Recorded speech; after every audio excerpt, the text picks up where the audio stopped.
Dibawakan oleh Anas bin Malik radhiyallahu taala anhu.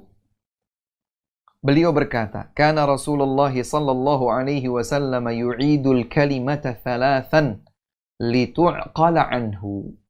Kata Anas bin Malik radhiyallahu anhu, dahulu Rasulullah sallallahu alaihi wa ala alihi wasallam mengulangi ucapannya 3 kali. Jadi Nabi sallallahu alaihi wasallam kalau berbicara bisa mengulangi ucapan beliau 3 kali. Dan ini juga disebutkan dalam jalur yang lain atau dalam riwayat yang lain, Nabi sallallahu alaihi wasallam ketika berkhutbah misalnya, beliau membacakan ayat, beliau membacakan hadis, dan beliau mengucapkan atau mengutarakan khutbahnya dalam rangkaian kata-kata, dan beliau mengulangnya 3 kali. Kenapa? Litu'qala anhu, agar ucapan tersebut dapat terpahami dengan baik. Dan ini pentingnya kita dalam berkomunikasi. Seakan-akan keteladanan Nabi sallallahu alaihi wasallam ini mengisyaratkan salah satu di antara ilmu komunikasi aktif. Ilmu komunikasi efektif. Komunikasi aktif, yang artinya tidak pasif, beliau berbicara. Tetapi juga efektif, yang artinya apa yang beliau komunikasikan bersama siapapun di antara lawan bicaranya, pasti apa yang disampaikan oleh Nabi Shallallahu Alaihi Wasallam dapat terpahami dengan baik. Dapat terpahami dengan baik. Dan ada satu hal yang menarik untuk kita ingat. Di dalam hadis yang lain, yang juga sahih, Rasulullah Shallallahu Alaihi Wasallam pernah menyatakan, Inna minal bayani la sihra. Sesungguhnya di antara berbagai bentuk penjelasan orang, ada yang betul-betul bisa menyihir. Maksudnya menyihir itu dapat mempengaruhi sedemikian hebat siapapun yang mendengarnya. Jadi Rasulullah Shallallahu Alaihi Wasallam menjelaskan bahwa di antara manusia ada memang yang mampu berretorika sehingga tatkala dia bicara, lawan bicaranya atau orang yang mendengarkannya langsung seperti tersihir, terbawa dengan apa yang disampaikan. Oleh sebab itu kita perlu berhati-hati, karena kalau seandainya penjelasan yang sedemikian retoris sehingga mampu menyihir dan membawa orang menggiring kepada sesuatu, sebuah opini dan seterusnya, kalau ternyata itu positif, itu adalah ilmu, itu berdasarkan ayat dan hadis sesuai dengan pemahaman as-salafus salih, maka tidak masalah.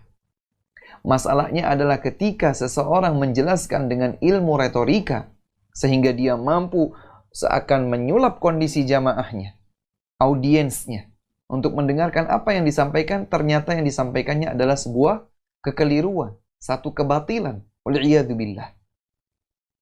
Oleh sebab itu, di antara yang dapat mencegah hal itu terjadi pada diri kita adalah jangan lupa setiap kali keluar rumah kita berdoa.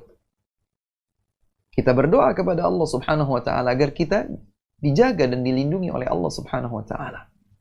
Bismillahi tawakkaltu 'ala Allah, la haula wa la quwwata illa billah. Dijelaskan oleh Nabi sallallahu alaihi wasallam, barang siapa yang keluar rumah dengan membaca doa ini, Bismillahi tawakkaltu 'ala Allah, la haula wa la quwwata illa billah, maka dia akan mendapatkan perlindungan. Dia akan mendapatkan kecukupan. Dia akan mendapatkan keselamatan. Ufiya wa wuqiya wa kufiya. Dia akan mendapatkan perlindungan, dia akan mendapatkan keselamatan, dan dia akan diberikan kecukupan oleh Allah Subhanahu wa taala. Dalam riwayat yang lain, Nabi SAW ketika keluar rumah, beliau membaca doa sambil melihat ke arah langit. Allahumma inni a'udzubika an adilla au udalla au azilla au uzalla au adlima au udlama au ajhala au yujhala alayya. 4 hal. Ya Allah, aku berlindung diri kepada Engkau dari tersesat dan disesatkan oleh orang lain, tergelincir atau digelincirkan oleh orang lain, berbuat zalim atau dizalimi oleh orang lain, dan aku berlindung diri kepada Engkau ya Allah dari berbuat kebodohan atau dibodohi oleh orang lain. Dengan seperti ini, memohon perlindungan kepada Allah Subhanahu wa taala, Allah akan menjaga. Termasuk jika kita kemudian mendengarkan atau menyaksikan sebuah kebatilan disampaikan sedemikian hebat oleh seorang retoris sehingga mampu untuk menyihir siapapun yang mendengarnya. Ustadz, bagaimana kalau saya tidak harus keluar rumah, saya duduk di dalam rumah, saya saksikan layar lebar misalnya, untuk melihat, mendengarkan, menyimak, mengkaji, dan ternyata penjelasan itu adalah kebatilan namun dikemas sedemikian indah oleh pematerinya. Bagaimana saya tidak harus keluar rumah untuk baca doa tersebut? Baca zikir pagi dan sore. Baca zikir pagi dan sore. Oleh sebab itu, kepada siapa saja ya, yang dianugerahi oleh Allah Subhanahu wa taala ilmu, maka hendaklah ia bersemangat untuk menyampaikannya kepada orang lain agar kebenaran itu bisa sampai kepada masyarakat luas. Karena Nabi sallallahu alaihi wasallam bahkan sampai mengulangi penyampaian apa yang beliau sampaikan, diulangnya sampai 3 kali.